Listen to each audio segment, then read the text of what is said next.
എൻ്റെ പേര് അഭിൻ സിബി. എൻ്റെ വീട് ഇടുക്കി ജില്ലയിലെ കട്ടപ്പനയിലാണ്. ഞാൻ CUET അപ്പിയർ ചെയ്ത exams English general test, physics, chemistry, maths, biology, പിന്നെ ടീച്ചിങ് ആപ്റ്റിറ്റ്യൂഡും. ഇതിൽ ഫിസിക്സ്, കെമിസ്ട്രി, മാത്സ് എക്സാം നടന്നത് 23-ാം തീയതി 3ാമത്തെ സെഷനിലായിരുന്നു. അതിൽ എനിക്ക് മാത്സ് ആയിരുന്നു ടഫായിട്ട് തോന്നിയത് compared to physics and chemistry. മാത്സിന് ഇത്തിരി സമയം തികയാതെ പോയി. അതുപോലെ ജനറൽ ടെസ്റ്റും ഇംഗ്ലീഷും ബയോളജിയും നടന്നത് 27-ാം തീയതി 3ാമത്തെ സെഷനിലായിരുന്നു. അതിൽ ബയോളജി ആയിരുന്നു ഇത്തിരി ടഫായിട്ട് തോന്നിയത്. ജനറൽ ടെസ്റ്റും ഇംഗ്ലീഷും ഈസി ആയിരുന്നു. പിന്നെ ജനറൽ ടെസ്റ്റിൽ മിനിസ്റ്റേഴ്സ് ആൻഡ് മിനിസ്ട്രീസ് ചോദിച്ചിട്ടുണ്ടായില്ല. അത് ഇത്തിരി പഠിച്ചിട്ടാണ് ഞാൻ പോയത്. എങ്കിലും ജനറൽ ടെസ്റ്റ് ഈസി ആയിരുന്നു. അതിൻ്റെ കറണ്ട് അഫയേഴ്സിനേക്കാൾ ഈസി ആയിട്ട് തോന്നിയത് ന്യൂമറിക്കലായിട്ടുള്ള കാര്യങ്ങൾ, അങ്ങനെയുള്ളതൊക്കെയാണ് എനിക്ക് ഈസി ആയിട്ട് തോന്നിയത്. പിന്നെ ടീച്ചിങ് ആപ്റ്റിറ്റ്യൂഡും വലിയ കുഴപ്പമില്ലായിരുന്നു.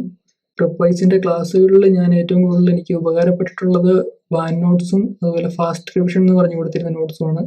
കാരണം ഞാൻ ക്ലാസ്സിന് ഇതിൻ്റെ പ്രിപ്പറേഷൻ തുടങ്ങിയത് ഇത്തിരി ലേറ്റ് ആയിട്ടാണ്. അതുകൊണ്ട് എനിക്ക് കൺസെപ്റ്റ് ക്ലാസ്സുകൾ കാണാനായിട്ടുള്ളൊരു സമയം കിട്ടിയില്ല. പിന്നെ ഞാൻ കണ്ട ക്ലാസ്സുകൾ പ്രോബ്ലം സോൾവിങ് ക്ലാസ്സുകളാണ് ഞാൻ കൂടുതലും കണ്ടത്. അതും വളരെ ഹെൽപ്ഫുൾ ആയിരുന്നു. അതുപോലെ ഓരോ ചാപ്റ്ററിലും സ്മാർട്ട് പ്രാക്ടീസസ് എന്ന് പറഞ്ഞിട്ട് ക്വസ്റ്റ്യൻസ് കൊടുത്തിരുന്നതും ഒത്തിരി ഹെൽപ്ഫുള്ളായി. അതുപോലെ മെൻറ്റർഷിപ്പിൻ്റെ കാര്യം പറയുകയാണെങ്കിൽ എനിക്ക് കിട്ടിയ മെൻറ്ററിൻ്റെ പേര് ഷാദ് സാർ എന്നാണ്. അപ്പോൾ അദ്ദേഹം എല്ലാ വീക്കിലും കോൾ ചെയ്ത് വീക്കിലി അതിൻ്റെ അപ്ഡേറ്റ്സ് എടുക്കുന്നുണ്ടായിരുന്നു.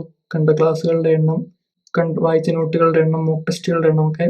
അതുപോലെ മോക്ക് ടെസ്റ്റുകളും എളുപ്പമായിരുന്നു. കാരണം എക്സാമിൻ്റെ എങ്ങനെ ചെയ്യണം, ഇപ്പം ഇംഗ്ലീഷൊക്കെ ആണെങ്കിലും കുറേ മോക്ക് ടെസ്റ്റുകൾ ചെയ്തിരുന്നതുകൊണ്ട് ഇത്തിരി കൂടി ഈസി ആയിട്ട് ചെയ്യാൻ പറ്റി. ഇംഗ്ലീഷിൽ എനിക്ക് 3 പാസേജുകളുണ്ടായിരുന്നു. അങ്ങനെ പാസേജുകൾ തന്നെ 15 ക്വസ്റ്റ്യൻസ് വന്നിരുന്നു. അപ്പോൾ അതൊക്കെ ഈസി ആയിട്ട് ചെയ്യാൻ പറ്റിയത് ഞാൻ കുറച്ച് ഇംഗ്ലീഷിൻ്റെ റീഡിങ് കോംപ്രഷൻ്റെ കുറേ മോക്ക് ടെസ്റ്റ് ചെയ്തിരുന്നതുകൊണ്ടാണ്.